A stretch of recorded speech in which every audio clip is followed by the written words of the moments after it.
Assalamualaikum warahmatullahi wabarakatuh. Perkenalkan, nama saya Ervina Anissa Putri, NIM 2008010016. Saya berasal dari semester 6, Fakultas Farmasi, Universitas Muhammadiyah Purwokerto.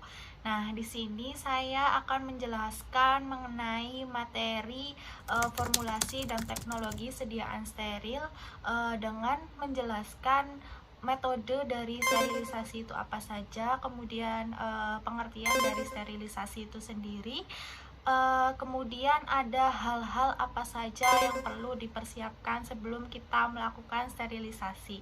Nah, yang terakhir itu alat-alat apa saja sih yang disterilisasi dengan karakteristik yang sesuai oleh alat-alat tersebut. Langsung saja kita ke materi yang pertama. Teman-teman, materi yang pertama yang akan kita bahas yaitu pengertian dari sterilisasi itu sendiri. Sterilisasi merupakan suatu tindakan atau suatu perlakuan untuk menghilangkan atau mengeliminasi suatu kuman atau bakteri, baik dalam bentuk patogen ataupun non-patogen serta dalam bentuk spora, di mana dalam melakukan sterilisasi ini bisa dengan cara panas lembab atau dengan cara panas tinggi, atau juga bisa menggunakan bahan kimia. Nah, setelah kita mengetahui dari pengertian sterilisasi, kita masuk membahas mengenai metode-metode apa saja sih yang dilakukan untuk sterilisasi. Metode yang pertama yaitu dengan menggunakan panas kering. Panas kering ini alat yang biasa digunakan yaitu biasanya menggunakan oven nih teman-teman. Nah, dengan menggunakan oven ini memerlukan suhu yang cukup tinggi untuk mencapai alat tersebut dikatakan steril.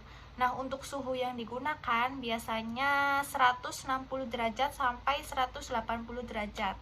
Dari masing-masing suhu ini memerlukan waktu yang berbeda-beda nih teman-teman, dimana pada suhu 160 derajat Celcius membutuhkan waktu kurang lebih 1 jam, sedangkan dari suhu 180 derajat Celcius memerlukan waktu yaitu selama kurang lebih 30 menit.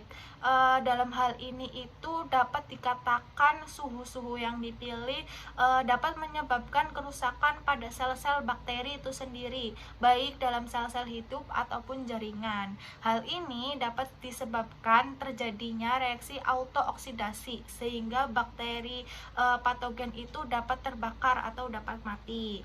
Kemudian pada metode pemanasan kering atau panas kering dengan menggunakan oven, alat-alat yang biasa disterilisasi yaitu seperti cawan porselen, kaca arloji, kemudian ada tabung reaksi, kemudian ada pipet dan lain sebagainya.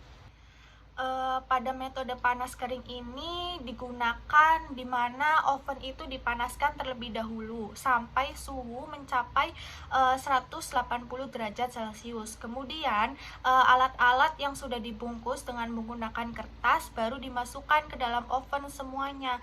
Nah, baru ditutup, kemudian di timer kurang lebih selama 30 menit. Nah, dalam proses sterilisasi ini jangan sampai oven itu dibuka tutup karena itu dapat mempengaruhi proses sterilisasi atau kemungkinan ada udara-udara atau bakteri dari luar masuk ke dalam oven tersebut. Nah, biasanya hal ini apabila terjadi dapat dikatakan bahwa sterilisasi itu gagal, teman-teman. Metode sterilisasi selanjutnya yaitu dengan menggunakan panas basah.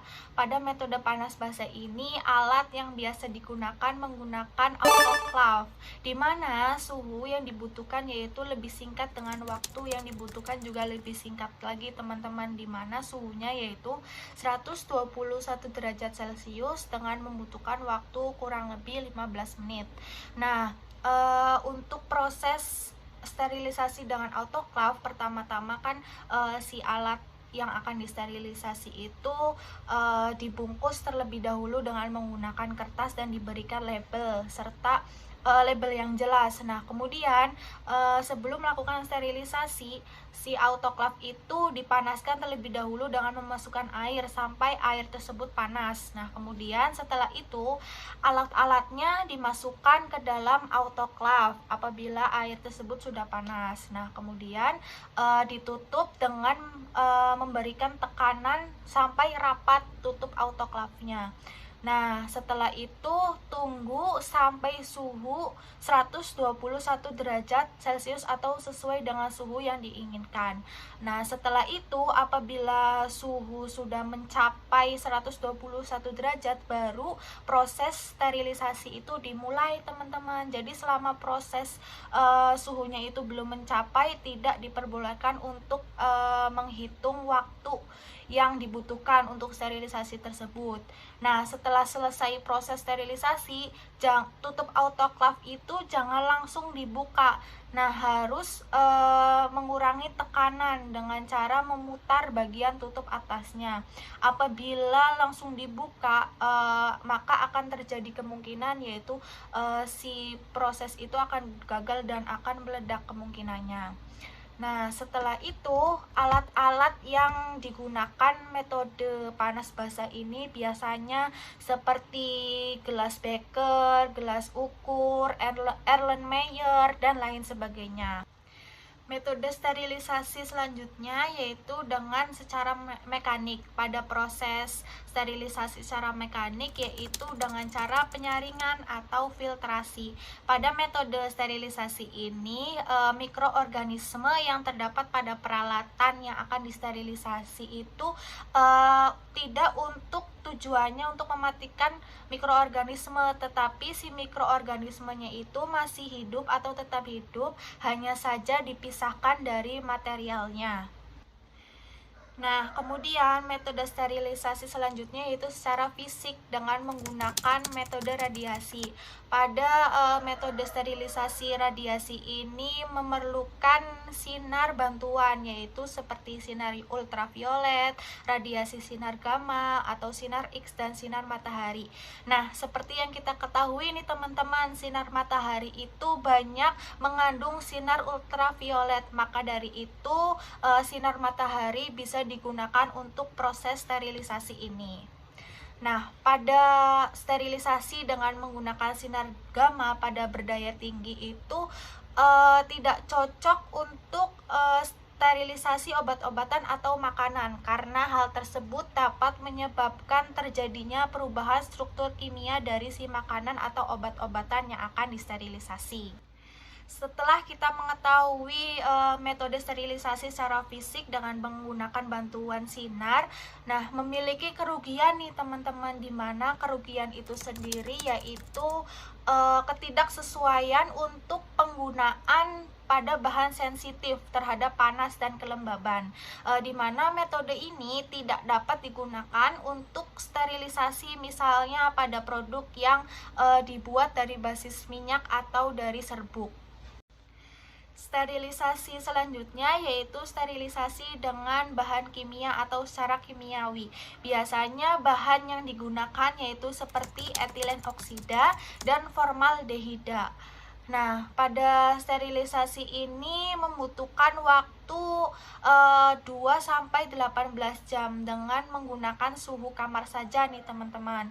Nah, dari sterilisasi kimiawi ini bisa juga dibantu dengan sinar gamma, tetapi dalam penggunaan tersebut itu terbatas keamanannya dan biayanya juga cukup tinggi. Kemudian pada sterilisasi secara kimiawi itu tadi kan sudah disebutkan menggunakan etilen oksida. Nah, di sini sterilisasi menggunakan etilen oksida, saya mengambil salah satu contohnya saja, memiliki prinsip dasar di mana si etilen oksida ini dapat membunuh mikroba melalui reaksi kimia, yaitu dapat dikatakan reaksi alkilasi.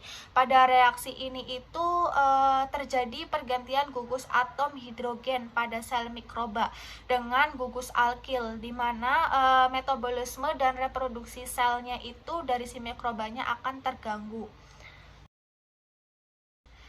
Setelah membahas semua materi yang saya sampaikan dari pengertian sterilisasi, metode apa saja yang digunakan untuk sterilisasi, dan kemudian jenis peralatan yang biasa disterilkan, dan yang terakhir itu tadi hal-hal apa saja yang perlu diperhatikan sebelum melakukan sterilisasi. Nah, dari penjelasan yang saya jelaskan tadi, semoga dapat dipahami oleh teman-teman semuanya di luaran sana. Nah, dari penjelasan yang saya sampaikan mungkin cukup sekian, kurang lebihnya mohon maaf.